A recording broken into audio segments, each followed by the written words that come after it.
इस प्रकार करेंगे। आप करें। अब श्वास को बाहर फेंकिए, गले में ध्वनि करते हुए भरें।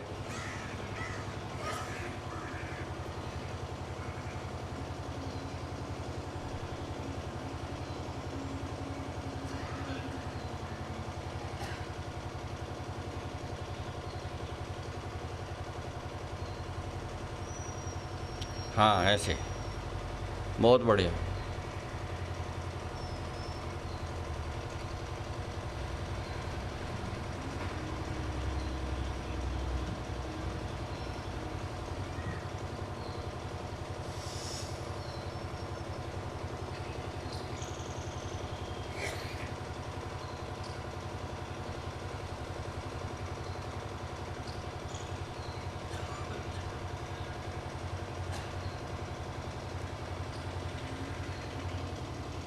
इस प्रकार से करेंगे। ये होगा उज्जयी प्राणायाम। और उसके पश्चात बहुत ही महत्वपूर्ण प्राणायाम है। पैर दुखने लगे तो सीधे कर लो और उन्हें ज़रा हिला दो बस।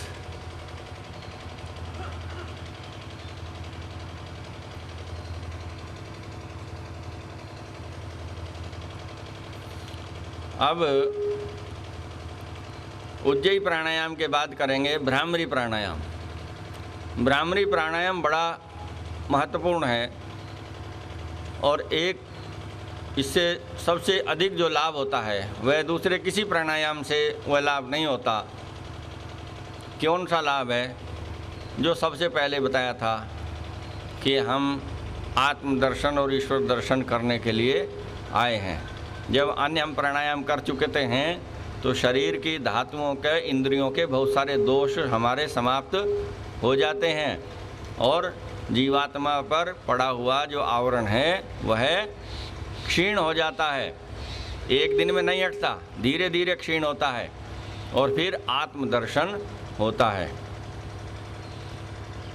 ये मैं दूसरों की बात नहीं कहता, पुस्तकों में लिखी हुई बात नहीं कहता। पुस्तकों में पता नहीं क्या क्या लिखा होता है, क्या क्या लिख देते हैं। लेकिन जब आप स्वयं अनुभव करेंगे तो अनुभव से जो चीज़ सिद्ध होती है उसको किसी अन्य प्रमाण की आवश्यकता नहीं होती, अन्य किसी पुस्तक की आवश्यकता नहीं होती, किसी से पूछने की आवश्यकता नहीं होती। जो व्यक्ति का अनुभव है वह एक बहुत ही श्रेष्ठ पुस्तक है। तो हम इसमें क्या करते हैं, उज्जयी प्राणायाम में क्या लाभ होता है इससे कि हम को देखिए अभी सूर्योदय हो रहा है, लेकिन सूर्योदय न भी हो, सूर्योदय से बहुत पहले का समय था जब हम आए थे तब का, यदि उस समय भी भ्रामरी प्राणायाम करें अन्य प्राणायाम करने के बाद, तो आपको प्रकाश का दर्शन होगा आंख बंद किए हुए। और आंख इस तरह से बंद रहेंगी, आंख के बाहर ये हाथ आ जाता है जिससे आंख के ऊपर एक तरह की पट्टी बन जाती है मोटी, आधा इंच, 1/4 इंच। कोई प्रकाश बाहर दिखाई नहीं देता। जो थोड़ा बहुत प्रकाश भी है उसे हाथ बंद कर लेते हैं तो गुप्त अंधेरा हो जाता है आंखों के बाहर। लेकिन जब साधक साधना करता है, परमात्मा से बड़ा विनम्रता से प्रार्थना करता है, सच्चे मन से प्रार्थना करता है, मैंने पहले कह दिया निर्मल मन से प्रार्थना करता है कि परमात्मा मुझे आत्मदर्शन तो कराइए जिसके लिए भेजा। तो जब उसका आत्मा इतने व्याकुल होकर के अपने स्वरूप को देखना चाहता है, निर्मल होकर के देखना चाहता है, परमात्मा अब तो मैंने सब दोष छोड़ दिए, मैं किसी से ईर्ष्या नहीं करता, द्वेष नहीं करता, किसी से प्रतियोगिता नहीं करता, किसी पर क्रोध नहीं करता, कोई दोष मेरे अंदर नहीं है, पूर्ण सात्विक जीवन कर दिया। और भ्रामरी प्राणायाम करेंगे, उसके पश्चात अपने आप ही प्रकाश का दर्शन होगा। और वह प्रकाश जो है वह कई प्रकार का होगा।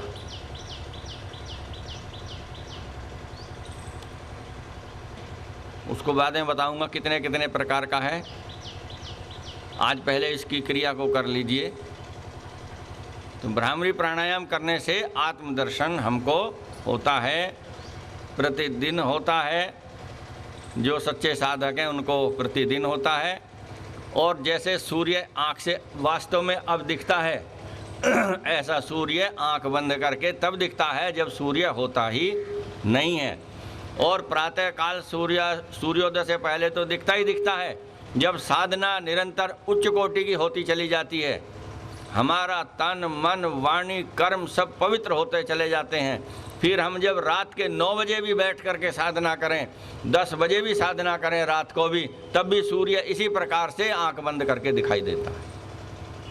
ये होती है साधना की उच्च कोटि की अवस्था, आत्मा की निर्मलता की पहचान। यदि हमको प्रकाश का दर्शन नहीं होता है तो हमारा आत्मा अभी निर्मल नहीं हुआ है, हमारा मन अभी निर्मल नहीं हुआ है, हमारा शरीर अभी रोगी है, हमारी बुद्धि अभी दोषपूर्ण है। किसी से पूछने की आवश्यकता नहीं है। और फिर उस आनंद का कोई ठिकाना नहीं है। उस प्रकाश को दर्शन अपने स्वरूप को ऐसे देखता है जैसे शीशे के सामने खड़ा होकर मनुष्य अपने मुख या अपने शरीर को देखता है। तो भ्रामरी प्राणायाम कैसे करेंगे? श्वास अंदर भरेंगे, ये दोनों उंगलियां यहाँ लगाएंगे, तर्जनी यहाँ भौं जो हमारी भौं हैं इनके ऊपर रखेंगे, यहाँ अंगूठा कानों में, और ये चौथी उंगली यहाँ बराबर में, देख लीजिए इस तरह से रखेंगे। हाथ ऐसे सीधे रखेंगे, श्वास अंदर भरेंगे और फिर भ्रमर की भांति गुंजार करेंगे। इसे भ्रामरी प्राणायाम क्यों कहते हैं? भ्रमर गूंजता है फूल पर, ऐसे ही जीवात्मा रूपी भ्रमर परमात्मा रूपी फूल पर मानो गूंज रहा, उसके चारों ओर चक्कर काट रहा है उससे मिलने के लिए, उसकी सुगंध, उसका रसपान करने के लिए। क्योंकि परमात्मा ही जो है सब आनंद का भंडार है। ये जो जितने रस और स्वाद हैं इन सब का भंडार कौन है? परमात्मा है। और उसको रस को लेने वाला कौन है? जीवात्मा है। तो जीवात्मा यदि भ्रमर की भांति परमात्मा रूपी फूल पर मंडराता है, उस पर बैठता है, उसके समीप जाता है तो उसका आनंद लेगा। तो इसलिए इसका नाम भ्रामरी रखा, भ्रमर की भांति करते हैं। देखेंगे एक बार।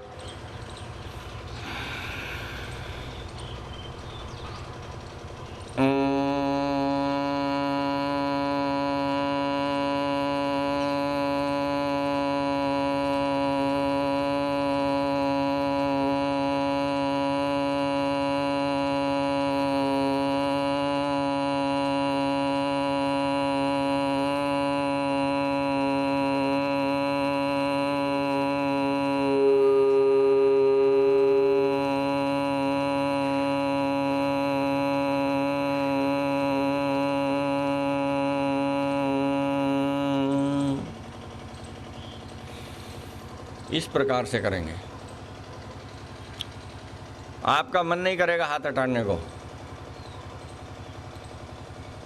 तो ऐसा न्यूनतम 3 बार और अधिकतम जितना आप कर सके उतना करें।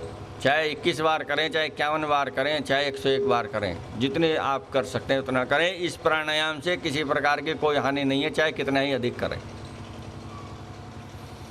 और हाथ दुखने लगे तो नीचे कर लें। एक प्राणायाम करने के पश्चात बिना उसके कीजिए, फिर हाथ यहीं रख लें। इसकी अनेक आनंददायक और रहस्यपूर्ण क्रियाएं हैं इसी प्राणायाम की, वो आगे बताऊंगा। आज ये प्रारंभ की बात है, ये बिल्कुल अयाई की बात है। ये बहुत अद्भुत इसकी साधना है। इसको करना बड़े सौभाग्य की बात है। बड़े पुण्य कर्म जिसने किए हैं वह आत्मदर्शन की साधना करता है, नहीं तो और दुनिया भर की बकवास की साधना करते हैं मनुष्य। इधर उधर की बातें करते हैं, आत्म साधना की बातें नहीं करते हैं। बैठते ही राजनीति की बातें करेंगे और बातें करेंगे, हानि लाभ धन की बातें करेंगे, खेत क्यार की बात करेंगे, ब्याह शादी की बात करेंगे, मरने जीने की करेंगे, लेकिन परमात्मा की और आत्मा की बात नहीं करते।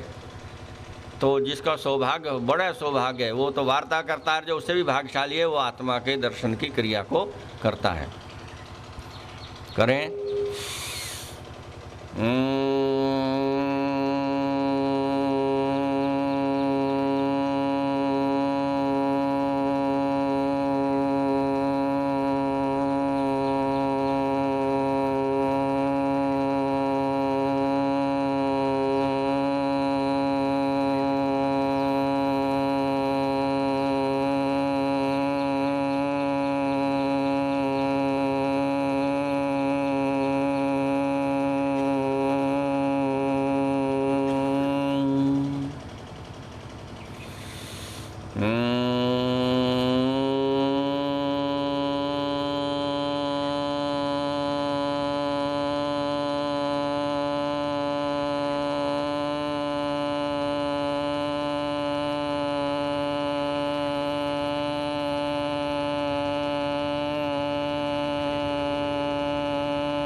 इस प्रकार से आप करेंगे, सच्चे मन से करेंगे, सत्यनिष्ठा से करेंगे, परमात्मा की कृपा होगी और आप सब आत्म साक्षात्कार की दिशा में आगे बढ़ते जाएंगे। और अंत में हम करते हैं 2 प्राणायाम शेष बचे। सबसे पहले हमने किया था बाह्य प्राणायाम और एक प्राणायाम होता है आंतरिक। पूरा श्वास अंदर भरे के और बैठ जाएंगे परमात्मा का ध्यान करते हुए। कैसे? पहले श्वास पूरा बाहर फेंकेंगे, उसके पश्चात अंदर भरेंगे। देखिए, एक चीज़ समझ लेनी हमको अनिवार्य है कि आगे बढ़ने से के लिए अनेक बार हमें पहले पीछे हटना पड़ता है। कई लोग कहते हैं मैं तो पीछे हटता ही नहीं, जो कदम बढ़ा दिया आ गया उसे पीछे नहीं हटाता। चाहे हानि हो, लाभ हो, मरना हो, जीना हो, चाहे सर्वनाश हो जाए, पर मैं अब पीछे नहीं हटूंगा। तो ये समझदार व्यक्ति का गुण नहीं है, ये नासमझ का गुण है। समझदार व्यक्ति जो होता है वो सोचता है भाई मेरा भी हित हो, दूसरे का भी हित हो, मुझे पीछे हटना हो तो लो मैं हट जाता हूँ, मुझे झुकना हो लो मैं झुक जाता हूँ। क्योंकि जब आंधी चलती है तो आंधी में जो अकड़ा हुआ पेड़ है वो उखड़ जाता है, उसके टहने टूट जाते हैं, बड़े बड़े टूटते हैं, आप तो सब जानते हैं। लेकिन जो घास है या जो बैंत का पौधा है वो लचकदार होता है। जब तेज आंधी चलती है वो कहता कोई बात नहीं, तू बड़ी, हम छोटे, हम झुक जाएंगे। आंधी चलती रहती है, घंटों बेचारे झुके रहते हैं। आंधी चली जाती है फिर सीधे खड़े हो जाते हैं, एक भी टहनी नहीं टूटती उनकी। कितनी आंधी चले, कभी दूब घास को उजड़ते देखा आपने? आंधी चलेगी बिल्कुल ज़मीन में मिल जाएगी, आंधी समाप्त होगी फिर वैसी की वैसी रहेगी। और जो अकड़ रहा था उसका कोई इधर टहना टूटा, इधर कोई टूट फूट हो गई उसमें।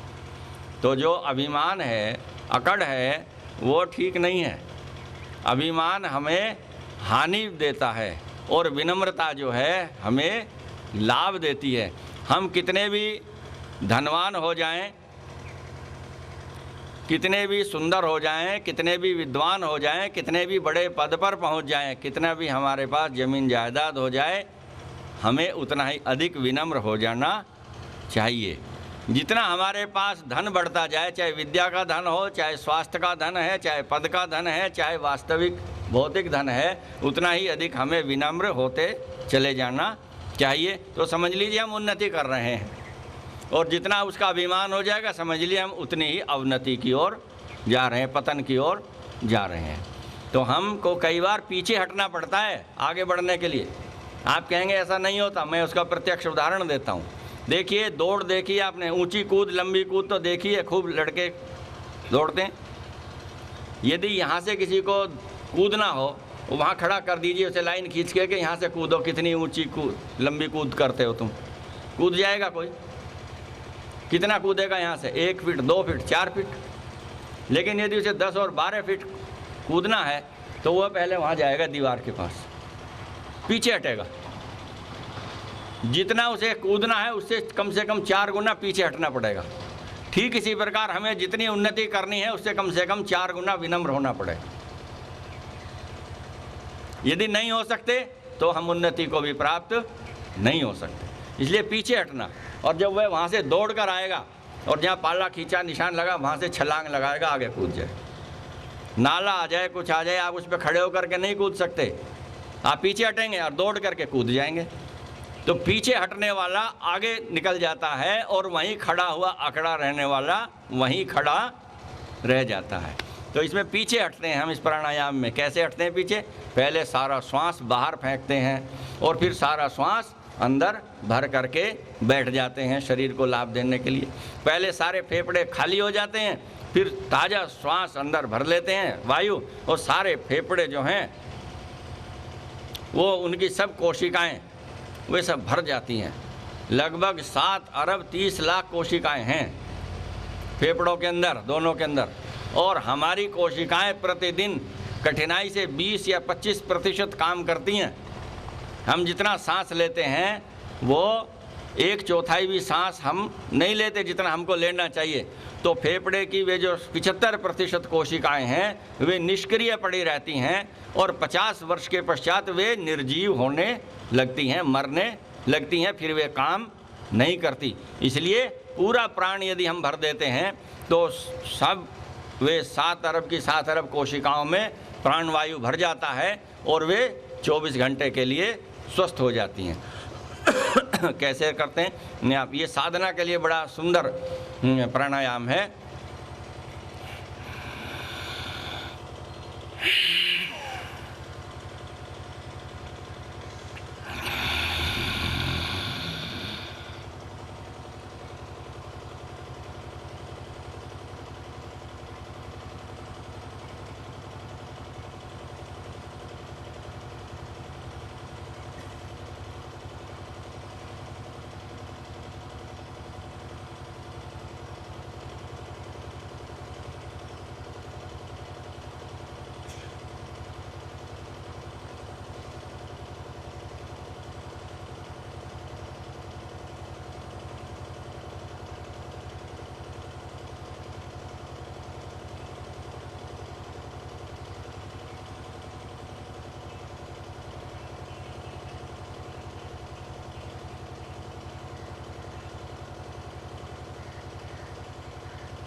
इस प्रकार से पूरा श्वास पहले बाहर फेंकेंगे, फिर पूरा श्वास अंदर भर के मूल बंद लगा करके तर्जनी और अंगूठे का अग्रभाग मिला करके शेष तीनों उंगलियां सीधी ऐसे करके घुटने का जो मूल भाग है वहाँ रख लेंगे और बड़े विनम्रता के साथ परमात्मा से प्रार्थना करते रहेंगे। हे परमपिता परमात्मा, मुझे आत्मदर्शन कराओ, अपना दर्शन कराओ, मुझ पर अपनी कृपा करो। प्रातःकाल की शुभ वेला में मेरे तन के, मन के, बुद्धि के, आत्मा के सब दोषों को नष्ट कर दीजिए। मुझे सब कल्याणकारक गुण, कर्म, पदार्थ और प्राणी प्राप्त कराइए। परमात्मा मेरी रक्षा कीजिए। हे परमपिता परमात्मा, मेरी लाज बचाइए। ऐसे प्रार्थना मन में करते रहें और ओम का जप करें। इसको कम से कम 3 बार प्रतिदिन करना चाहिए, अधिक से अधिक 21 बार।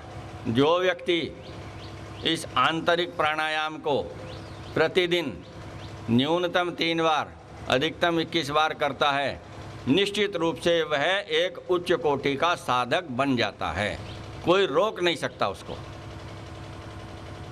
लेकिन हम दूसरे कार्यों में अधिक समय लगाते हैं, छीछा लेदर करने में अधिक समय लगाते हैं, लेकिन अब उस परमपिता परमात्मा से बात करने का समय हमारे पास नहीं है। और लोगों से बात करने का समय ही समय है, लेकिन परमात्मा से बात करने का समय नहीं है, उससे संवाद करने का समय नहीं है, उसके ध्यान में बैठने का समय नहीं है। तो इतना तो कम से कम कर ही सकते हैं कि शरीर का व्यायाम भी हो जाए और परमात्मा से वार्तालाप भी हो जाए, तो क्या बुराई है, दोनों काम हो जाते हैं। इसीलिए प्राणायाम को योग के ऋषियों ने, भारतीय ऋषियों ने ईश्वर भक्ति से जोड़ कर रखा है। ईश्वर भक्ति से अलग प्राणायाम का कुछ भी महत्व नहीं है। और अंत में हम करते कराते हैं उद्गीत प्राणायाम। उद्गीत, उत जमा गीत, अच्छी प्रकार से जिसको गाया जाए वह है उद्गीत। और वह उद्गीत कौन है? वह है परमपिता परमात्मा, जिसको सबसे अच्छे ढंग से गाया जाता है।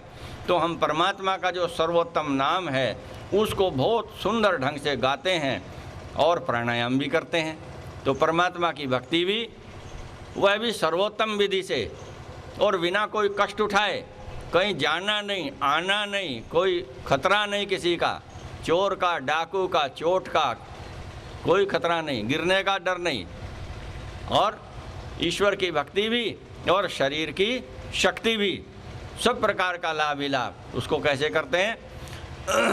श्वास बाहर फेंकते हैं, फिर पूरा श्वास अंदर भरते हैं, और फिर जो परमात्मा का सर्वोत्तम निज और प्यारा नाम है, क्या है? ओम। उस ओम का उच्चारण करते हैं। बस यही एक हमारी जीत है कि हम ओम को कितने सुंदर ढंग से गाते हैं। जो जितने सुंदर ढंग से गाए उसका आत्मा उतना ही निर्मल होता चला जाए। जो काम चलाऊ गाए उसका आत्मा उतना ही काम चलाऊ रह जाएगा। मैं आपको एक बार करके बताता हूँ, फिर आप करेंगे।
इस प्रकार से उद्गीत प्राणायाम करना।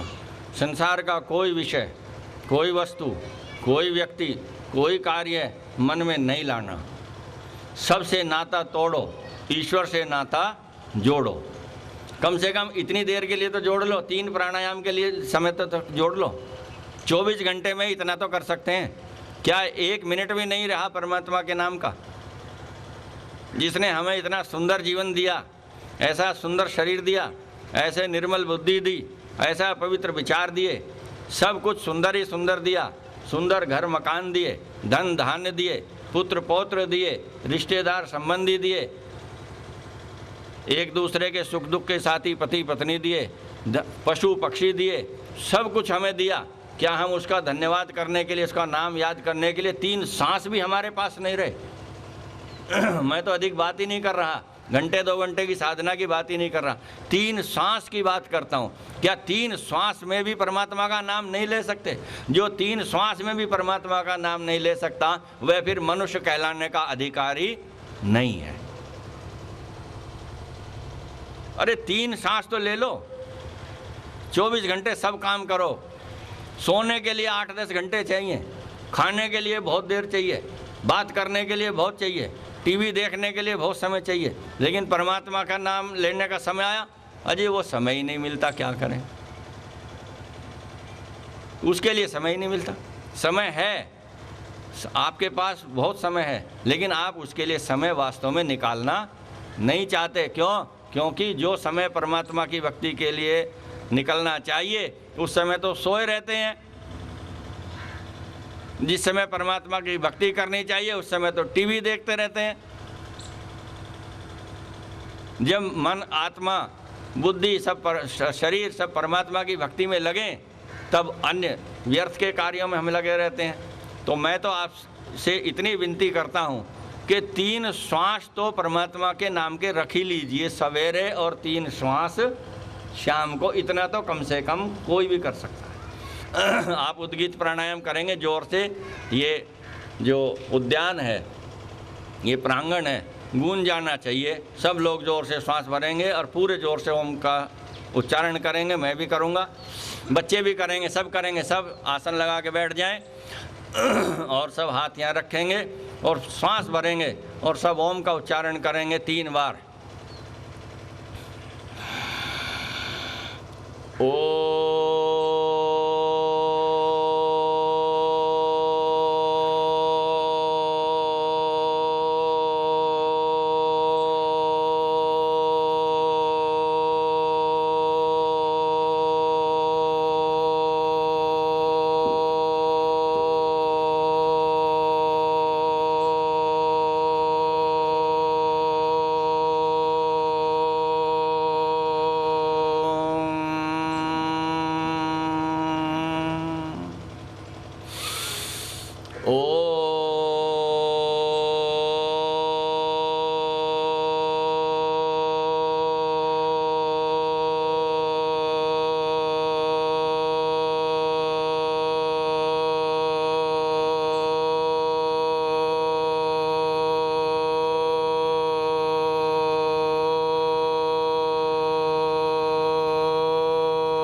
बहुत अच्छे। इस प्रकार से प्रतिदिन परमात्मा की भक्ति करते हुए इस उद्गीत प्राणायाम को न्यूनतम 3 बार और अधिकतम 21 बार करेंगे और अपने जीवन को सफल बनाएंगे, अपने शरीर को रोग मुक्त रखेंगे और मन को बुद्धि को दोष मुक्त रखेंगे। ज्यों ज्यों प्राणायाम के साथ साथ ईश्वर भक्ति में हमारी गति बढ़ती जाएगी त्यों तो हमारे जीवन में अधिक सफलता आती चली जाएगी, जीवन में अधिक सुखों का साम्राज्य होता चला जाएगा। हमारे उस निमंत्रण पत्र में लिखा भाई जीवन के दुख दूर करने के लिए आप आए, ऐसा उसमें भाव है। तो कई लोगों के मन में ये शंका उत्पन्न हुई होगी कि ये कैसे दुख दूर कर देंगे, क्योंकि मैं बड़ी विनम्रता के साथ ये बात कहना चाहता हूँ कि हम कुतर्क तो बहुत करते हैं लेकिन विनम्रता पूर्वक लाभ और हानि का विचार नहीं करते।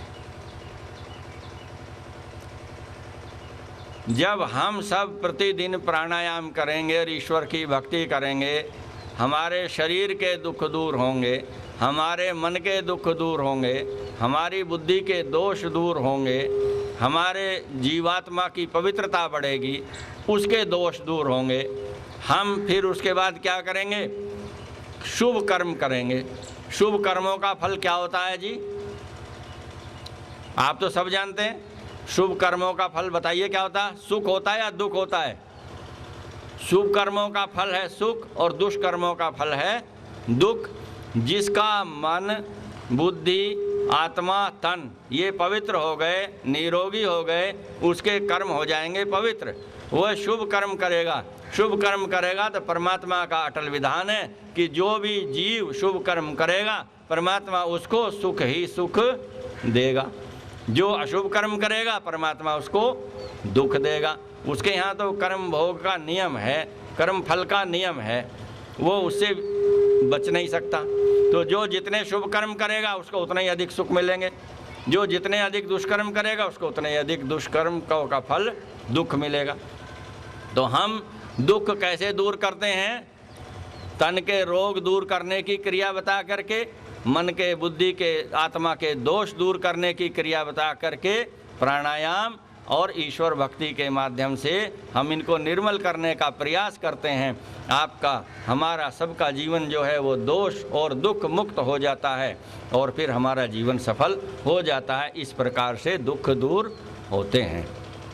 और इसके पश्चात यज्ञ होगा और यज्ञ में परमपिता परमात्मा द्वारा जो प्रदत्त वेद ज्ञान है, उस वेद ज्ञान के वेद मंत्रों से ही यज्ञ संध्या आदि सब करेंगे और अपने जीवन से सब दुखों को दूर भगाने का हम लोग भरसक प्रयास करेंगे।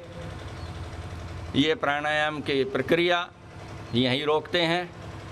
आप संध्या की प्रक्रिया है, चाहे तो यहीं कर लीजिए या यज्ञवेदी पर कर लीजिए। बोलिए यहीं करा दें, तब तक यज्ञ की तैयारी हो जाए। रोक लिया था समय को देखते हुए कि समय हो गया था, और अब आपने कहा है तो मैं उसे भी करा देता हूँ।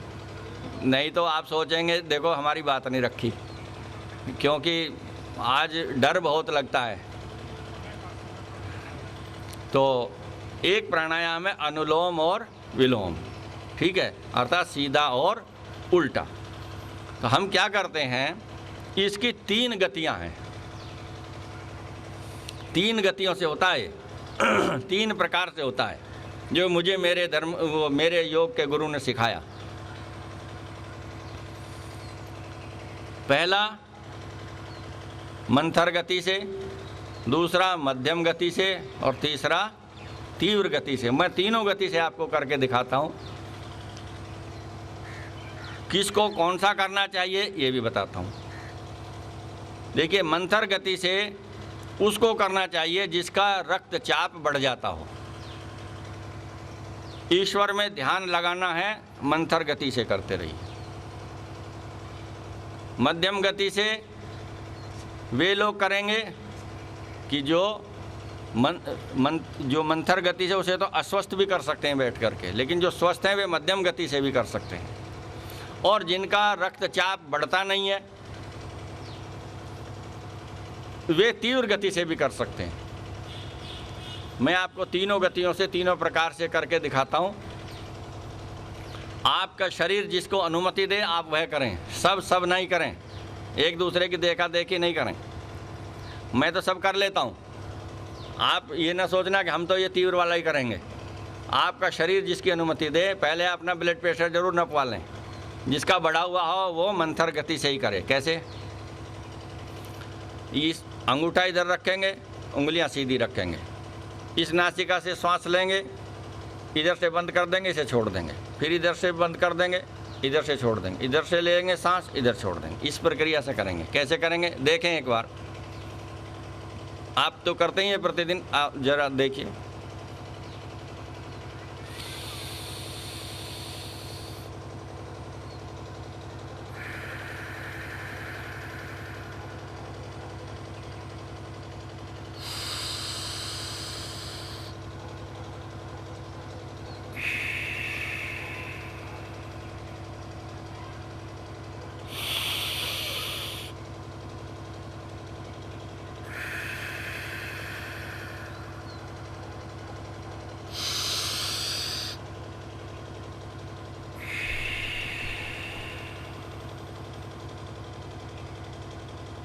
पूरा सांस भरेंगे, एक क्षण रोकेंगे, दूसरी नासिका से पूरा सांस निकाल देंगे, फिर दूसरी नासिका से भरेंगे, पहले वाले से निकाल देंगे। अर्थात बाएं से भरेंगे दाईं ओर निकाल देंगे, दाएं से भरेंगे तो बाईं ओर निकाल देंगे। ये मंथर गति से।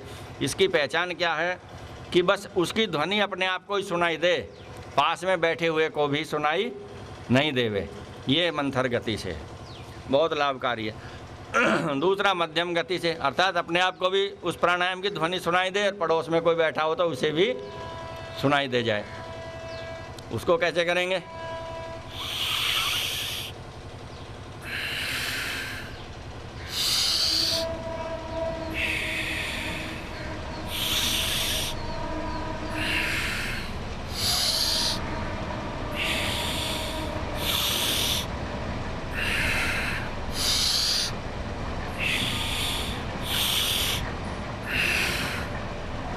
इस प्रकार से करेंगे।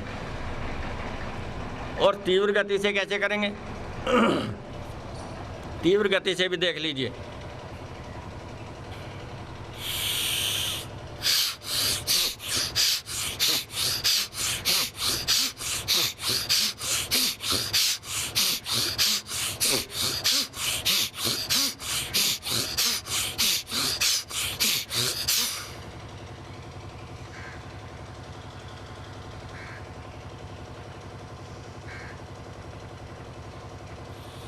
अंतिम बार श्वास बाहर ही छोड़ देंगे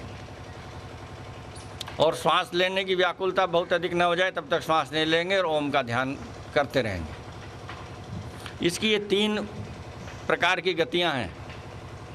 सबसे पहले मंथर गति ही करें, जो साधक उसमें निपुण हो जाए, पारंगत हो जाए। फिर मध्यम गति से करें और फिर तीव्र गति से करें। तीव्र गति से करने का सबसे बढ़िया लाभ यह है, सबसे अधिक लाभ यह है कि नाक के अंदर मांस बढ़ना, नाक की मांसपेशियों का टेढ़ा हो जाना का जो रोग है वह इससे ठीक हो जाता है। और ये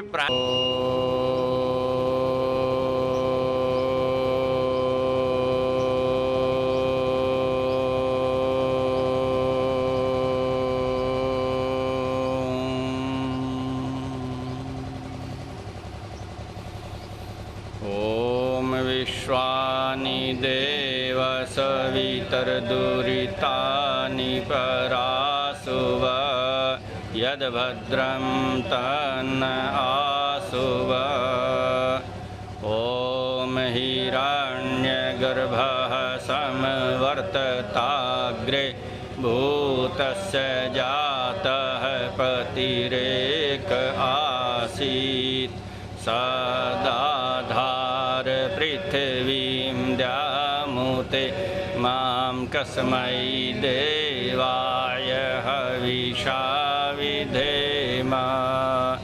ॐ य आत्मदा बलदा यस्य विश्व उपासते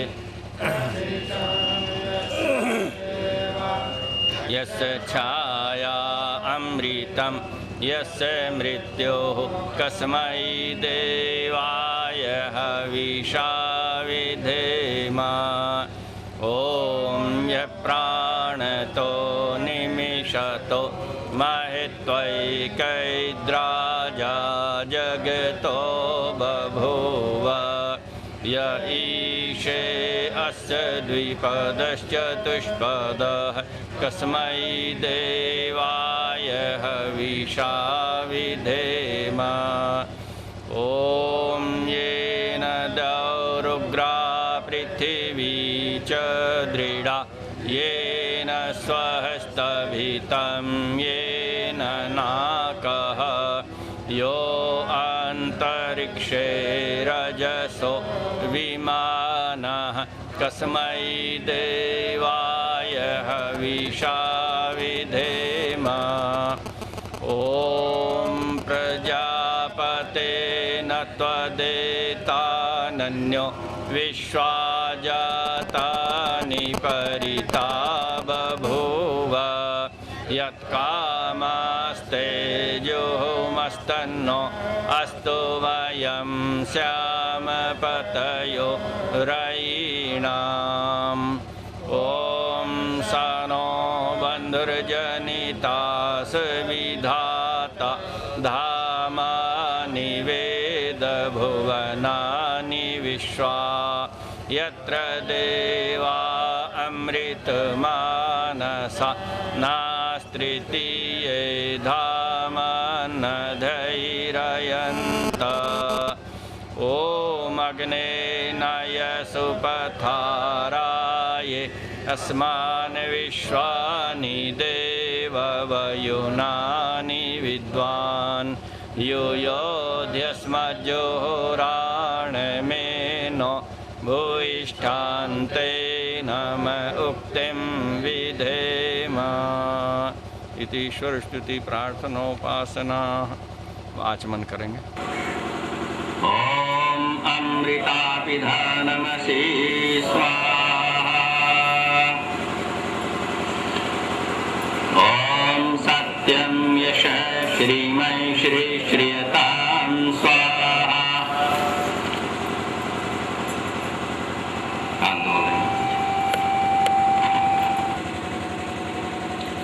ओम वांग आस्यस्तु ओम नसोर्मे प्राणो अस्तु ओम अक्षरोर्मे चक्षुरस्तु ओम कर्णोर्मे श्रोत्रमस्तु ओम भावोर्मे बलमस्तु ओम ऊर्वोर्मोजो अस्तु ओम अरिष्टानि मे अंगानि तमस्तनुहामि सह सन्तु।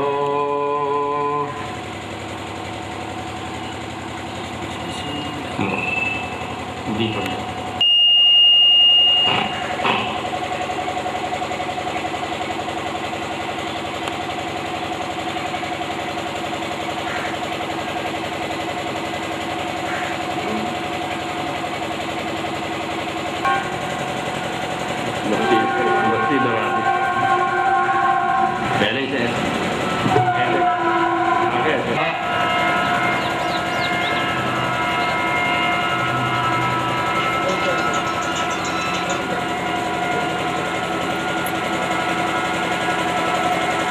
कपूर ले लीजिए चम्मच। ओम भूर्भुवः स्वर्गौरिवः भूम्ना पृथिवी वरिम्ना तस्यास्ते पृथिवी देवयजनि पृष्ठे अग्निमन्नादमन्ना जायादधे। बीच में छोड़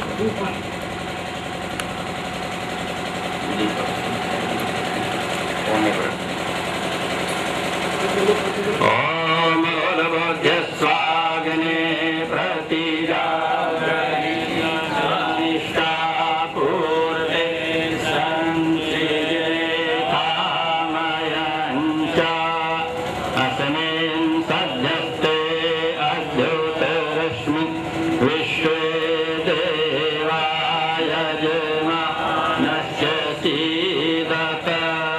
और डाल दो थोड़ा जी।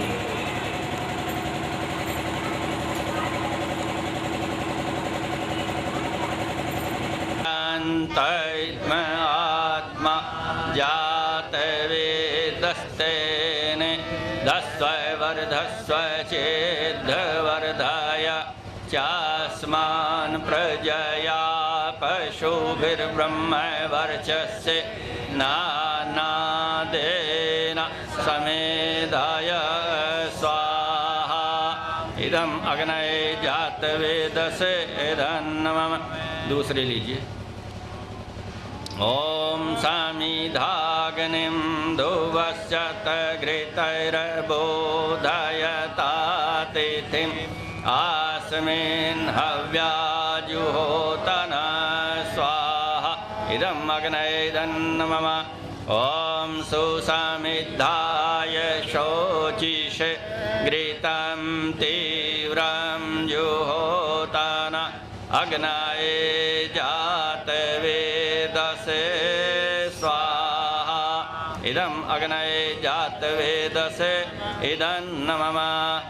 ओम तन्त्वा समिद्भिरङ्गिरो घृतेन वर्धयामसि बृहच्छोचाय विष्टय स्वाहा। इदम अग्नये अंगिरिसे इदन्न मम। बस सिद्धवर्धाय चास्मान् प्रजया पशुभिर्ब्रह्मवर्चस्य नानादेन समेधाय स्वाहा। इदम अग्नये जातवेदसे इदन्न मम। ओम आयन्तैद्म आत्मा जातवेदस्तेने दस्व वर्धस्व चेद्धवर्धाय चास्मान् प्रजया पशुभिर्ब्रह्मवर्चस्य नानादेन समेधाय स्वाहा। इदम अग्नये जातवेदसे इदन्न मम। ओम आयन्तैद्म आत्मा जातवेदस्तेने दस्व वर्धस्व चेद्धवर्धाय चास्मान् प्रजया पशुभिर्ब्रह्मवर्चस्य नानादेन समेधाय स्वाहा। इदम अग्नये जातवेदसे इदन्न मम। ओम आयन्तैद्म आत्मा जातवेदस्तेने दस्व वर्धस्व चेद्धवर्धाय चास्मान् प्रजया पशुभिर्ब्रह्मवर्चस्य नानादेन समेधाय स्वाहा। इदम अग्नये जातवेदसे इदन्न मम। ओम अदिते अनुमन्यस्व। ओम अनुमते अनुमन्यस्व। ओम सरस्वत्यनुमन्यस्व। ओम देवा सविताः प्रसूवयज्ञं प्रसूवयज्ञपतिं भगाय दिव्यो गन्धर्वाः केतपुः केतन्नः पुनातु वाचस्पतिर्वाचं नः स्वदतु।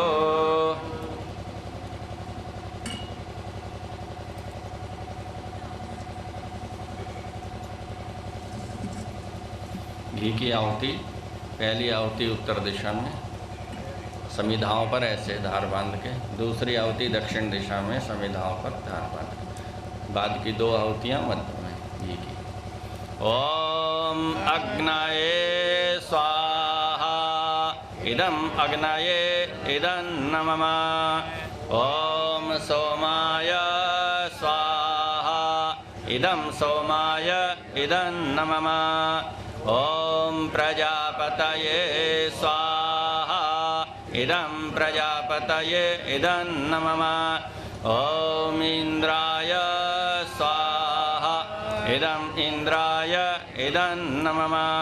सामग्री ले लें प्रातःकाल की आहुति। ओम सूर्यो ज्योतिर्ज्योतिः सूर्यः स्वाहा। ओम सूर्यो वर्चो ज्योतिर्वर्चः स्वाहा। ओम ज्योतिः सूर्यः सूर्यो ज्योतिः स्वाहा। ओम सजोर्देवेन सवित्रा सजोरुषसेन्द्रवत्या जुषाणः सूर्यो वेतुः स्वाहा। ओम भूरग्नये प्राणाय स्वाहा। इदं अग्नये प्राणाय इदन्न मम। ओम भवर्वायवे अपानाय स्वाहा। इदं वायवे अपानाय इदन्न मम। ओम स्वरादित्याय व्यानाय स्वाहा। इदं आदित्याय व्यानाय इदन्न मम। ओम भूर्भुवः स्वरग्निवायवादित्येभ्यः प्राणापानव्यानेभ्यः स्वाहा। इदं अग्निवायवादित्येभ्यः प्राणापानव्यानेभ्यः इदन्न मम। ओम आपो ज्योतिरसो अमृतं ब्रह्म भूर्भुवः स्वरों स्वाहा। ओम यां देवगणाः पितरश्चोपासते तयामामद्यमेधयाग्ने मेधाविनां कुरु स्वाहा।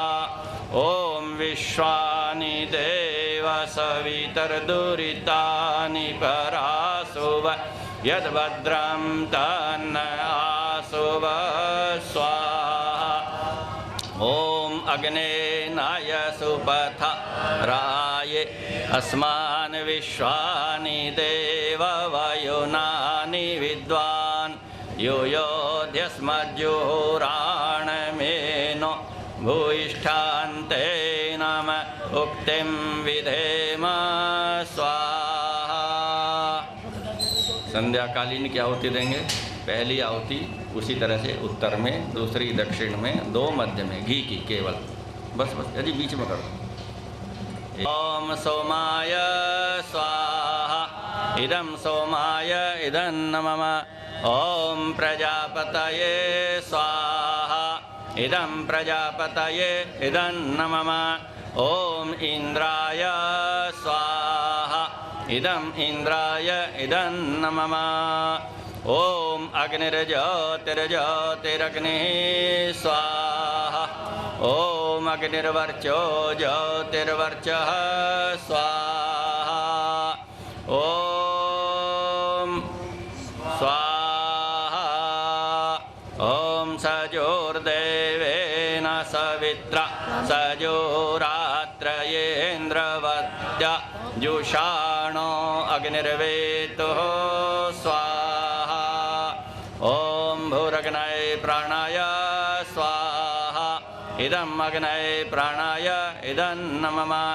ओम भुवरवायवे अपानाय स्वाहा इदं वायवे अपानाय इदं नमः।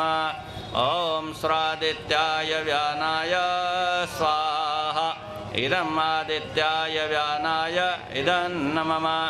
ओम भूर्भुवः स्वरग्निवायवादित्येभ्यः प्राणपानव्यानेभ्यः स्वाहा। इदं अग्नि वायवादित्येभ्यः प्राणापानव्यानेभ्यः इदं नमः। ओम आपो ज्योतिरसो अमृतं ब्रह्म भूर्भुवः स्वरों स्वाहा। ओम यां मेधां देवगणाः पितरश्चोपासते तयामामद्यमेधयाग्ने मेधाविनां कुरु स्वाहा। ओम विश्वानि देव सवितर्दुरितानि परासुव यद्भद्रं तन्न आसुव स्वाहा। ओम अग्नेनाय सुपथराये अस्मान् विश्वानि देववयुनानि विद्वान् यूयोध्यस्मज्जुहोराणमेनो भूयिष्ठान्ते नम उक्तिं विधेम स्वाहा। ओम भूर्भुवः स्वः तत्सवितुर्वरेण्यं भर्गो देवस्य धीमहि धियो यो नः प्रचोदयात् स्वाहा। धनम् उर्वारुकमिव बन्धनात्